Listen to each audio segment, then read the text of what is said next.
আসসালামু আলাইকুম। আবারও চলে আসলাম নতুন একটা ব্লগ নিয়ে। দেখো কর্মজীবনে কে কী করে সামনে দেখাইতে আছি, কিন্তু দেখো রোজ রোজ ভাবি আজকে ভিডিওতে কী বানাবো, খুঁজে পাইতে আসি না। আজকে ভিডিওতে যা দেখাবো ঘরের ভিতরে বন্দি অবস্থায় যা দেখাবো ওটাই দেখতে হবে, কিছু করার নেই ভাই। রোজ রোজ ঘরের বের হওয়া সম্ভব না। তাই তোমাদের মাঝে আমি যে কাজগুলো করি বা এখন অবসর রয়েছি, দেখো আমি কী করতে আসি। তো প্ল্যাটফর্মে কাজ করি, তো ভিডিও দিতেই হবে। এই দেখো সম্ভবত মনে হয় গানের ছুটি দিতে, দেখো সবাই যার যার বা স্থানে ফিরে যাইতে আছে। এটারই কর্ম ভাই, কর্ম ছাড়া দুনিয়াতে রাত নেই। রোজ রোজ কেউ কাউকে খাওয়া দিও যাবে না, নিজের কর্ম করে নিজেরই খাইতে হবে। দেখো ওই জায়গায় একটা তরকারির দোকান, আর এই যে সাইকেল দিয়া মানুষ যাইতে আছে, কথা বলতে আছে।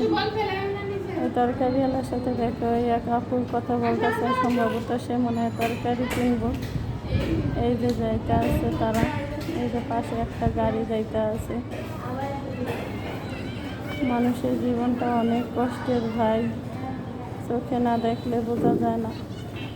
কতজনের দুলালি আছে খায় আর করে, আর কতজনের দুলাল আছে সে রাস্তাঘাটে ঘুরে ফিরে খায়। তারা বুঝবে কি কষ্ট কী জিনিস। কষ্ট যারা করে তারাই বোঝে কষ্ট কী। পৃথিবীতে সবাই তো আর সুখী না, আর সুখ দুঃখ মিলাই মানুষ। তাই যার যার কর্ম করে সে শেখায়, এটা কোনো লজ্জাজনক না, কার লজ্জাজনক কাজ না। কর্ম করে খাওয়া বলে, কিন্তু চুরি করে খাওয়াটা ভালো না। চুরি করলে এটা মহা অপরাধ।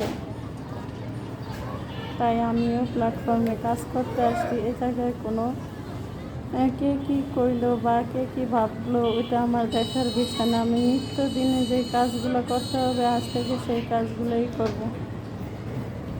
এই দেখতে পাচ্ছ কত মানুষ যাইতে আছে।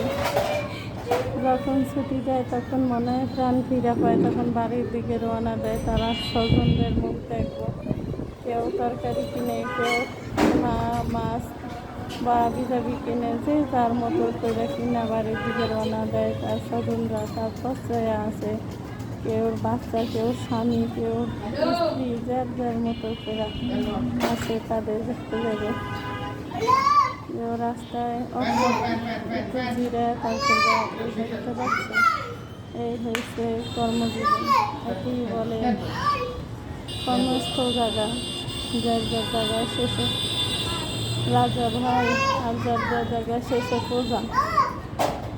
কর্ম করলে রাজার মতো চলতে পারবো, আর কর্ম না করলে সে ইঁদুরের মতো ভয়ে পালানো লাগবে। তাই সবারই কর্ম করা ভালো। যাই হোক, ভালো থাকো। ভিডিও অনেক বড় হয়ে গেল, সবাই ভালো থাকো। কাল আবার দেখা হবে। আল্লাহ হাফেজ।